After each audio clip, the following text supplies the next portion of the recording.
Oh my god, she's a weirdo.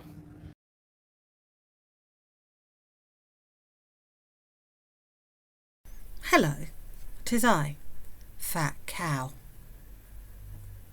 What a shit show. What an absolute sack full of crap we are witnessing currently. It's all kind of depressing. So I thought I'd take us back on a little time travelling journey back to where this whole thing started. But instead of showing videos or clips or what have you, I decided to write it as a story. Now it turns out that when I write stuff, I add a lot of words that, aren't necessary, and things tend to get a little bit, waffly. So this will probably go on for a few videos, and for that I ask your forgiveness. Anyway, shall we start at the beginning? Once upon a time. It's a good story when it starts like that. There was a particularly rotund individual whose inability to control any of their impulses had become legendary within a small community that existed in a variety of electronic devices situated around the world. That's us.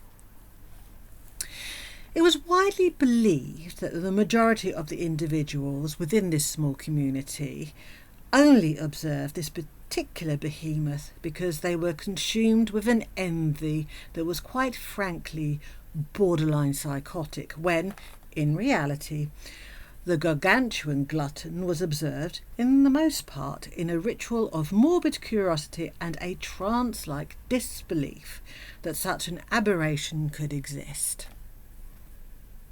After a particular period of time, which can only be described as a dystopian hellscape of drugs, anger, and staggeringly farcical levels of self-delusion and denial, this Chernobyl-esque elephant's foot made flesh decided that her best course of action was not to go scorched earth on her past, per se, but to attempt to rewrite her entire narrative by performing an exorcism on her life and to reincarnate herself as someone who had seen the light, had not only realised the error of her ways, but had graduated from one of those conversion camps, not only with honours but with religious qualifications so grandiose that Mother Superiors worldwide had collectively decided that she was the grande dame of all things spiritual and otherworldly. Naturally, because this paragon of virtue had a particular idealism fetish directed at Middle Eastern specimens of a particular religious persuasion, she felt that her crisis of faith, let's call it, would better serve her if it happened to be more in sync with the objects of her desire, which, if I'm being honest, is awfully convenient considering the complete lack of exposure she had had to that particular faith prior to her revelation, although wonderfully serendipitous when you take into account her desperate desire to hide a variety of, let's say, less than desirable attributes under a veritable mountain of fabric. This 180 of character happened to coincide with an online encounter with a, wait for it, Middle Eastern individual of a particular religious persuasion on that infamously restrained and spiritual app, Tinder. Well, to say that a lot of people felt the intentions of this dude to be somewhat nefarious, and that the gratuitous salivating and fawning that our 10-ton Tessie displayed was sheer lunacy would be an understatement. But the heart wants what the heart wants. One heart wanted a man, any man, to act like they were enamoured with the hefty heifer. The other heart wanting a sugar mama to finance a lifestyle which meant an upgrade from his current living situation, to be able to play with his online friends with impunity, and the potential to reside in a country they had already tried to enter twice before but been rejected, maybe wrapped in a condom and swallowed by a jaw-unhinging speed eater, or, if all else fails, shoved in a cavity, if said cavity could be found.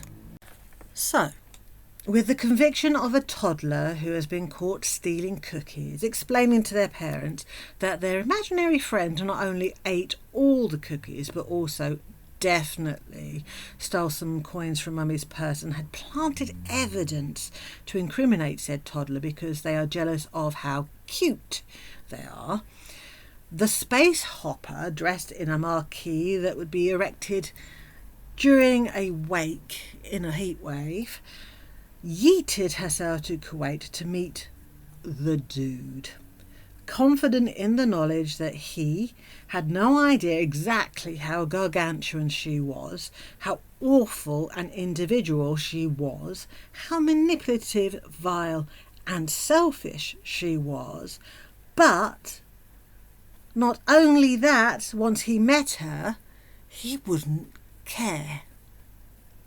Well, as with all encounters between the prince and the princess in fairy tales, the chemistry between the dump and the dude was a thing that happened.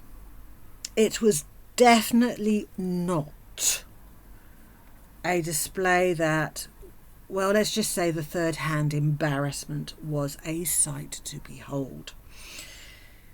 You get more spark when you test a dead battery with your tongue. It was about as romantic as a skid-marked pair of boxers during a drunken fumble behind the bins in the alley behind the pub. The chemistry was as palatable as when you mix water with more water. The periodic table had to add another square. The chemistry was that profound. Now, rumours speculate that there was an attempt to consummate the union as a sort of contractual obligation.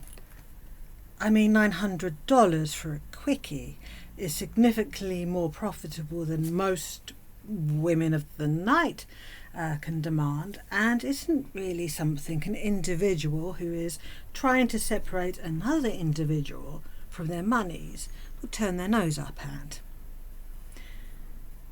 But the endeavour failed due to insurmountable obstacles, that being her obstacles being literally insurmountable. It was comparable to trying to reach the back of a cave with a toothpick. A cave that is barricaded behind an unfathomable mountain of blancmange. Goggles and caving equipment was needed, probably breathing apparatus also. But the dude was woefully ill-equipped. Woefully. In fact, legend has it, it was the equivalent of bringing a pushpin to try and penetrate Mount Rushmore. I mean, had he succeeded, we may never have seen him again, which would have been good for us, but not so good for him. Imagine a stick insect trying to impregnate a buffalo. You get the idea.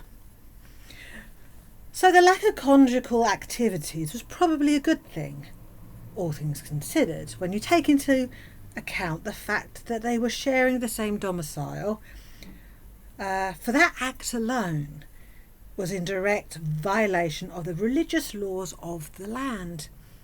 The same religious laws, by the way, that our sideshow attraction had claimed to be following. So, probably to overcompensate for the disappointingly small addition to his bright life, Dude showed her a very long bridge and a very large McDonald's. Only one of these legitimately pleased her. And after several months of living illegally in alleged wedded whatever the opposite of bliss is, Dump and Dude got married. But weren't they already married? Or sort of married? Or partially married? Or thinking about getting married? Make it make sense. We got camels, a couple's mukbang that was more awkward than being caught by your parents using yourself to a video of Mickey Mouse steering a boat, serial clothing hauls, or as I like to call them, which circus tent looks the least ridiculous on me given my mighty meat suit, and an entire album of the most ear-bleedingly verbal diarrhea set to music that many assumed was if the bowels of hell had opened and the painful wailings of the damned had reached the earth's surface. Basically, same old bullshit, but dressed like an emo member of the KKK, but without the pointed hat. The desperate attempts to portray these star-crossed co-workers as something that everybody and their satanic goat would be jealous of or inspired to was, quite frankly, as effective as trying to convince Boris Johnson that he is, in fact, offensively unattractive. And so a quarter-ton heifer rapidly ate away to becoming a half-ton heifer. We tried diet boxes and water fasts. Allegedly, she almost died because she went a whole 12 hours without eating anything, including sleeping. There were shirts, more shirts and other shirts, a couple of which we saw a few times before they no longer fulfilled their role as an item of clothing that fit. We had weight updates, and then we had Thailand. Yes. A couple went on a trip, which would have been lovely, had a mega mountain of a individual, a kaiju, let's go with that one, had actually wanted to, or could actually physically do the stuff that you do when you go to a foreign country for the first time. And then our now half-ton heifer went back to the land of her birth for reasons that at the time was for her health, but later, allegedly, conveniently, was them actually splitting up. I say convenient because of what transpired while she was away. The object of her affection, her soulmate, her happily ever after, immediately tried to jump into the underwear of another poor unfortunate soul. I mean, he tried, this gargantuan of a Godzilla throwback, and failed, so maybe somebody less plump would be more compatible with his lack of equipment, let's say. It didn't take him long. It took hours, in fact. And so we were entertained by the vision of a voluptuous, rotund, girthy girl screaming, "My husband, my husband," as she wept in her car. Which, you know, is certainly a better catchphrase or soundbite than "The man I paid to pretend to be with me, the man I paid to pretend to be with me." It doesn't have the same ring to it, does it? And here, dear listener, I will leave you for now. We still have a year and a half's worth of shit to talk about. I hope you enjoy this. I hope you enjoy my posh voice that I've put on, especially for the occasion. I mean, if I'm going to read shit out loud, I might as well sound like some sort of demented, twisted, maybe even demonic librarian from the 1970s while I'm doing it. Anyway, I'll be back very soon, and we shall continue this tale of stuff.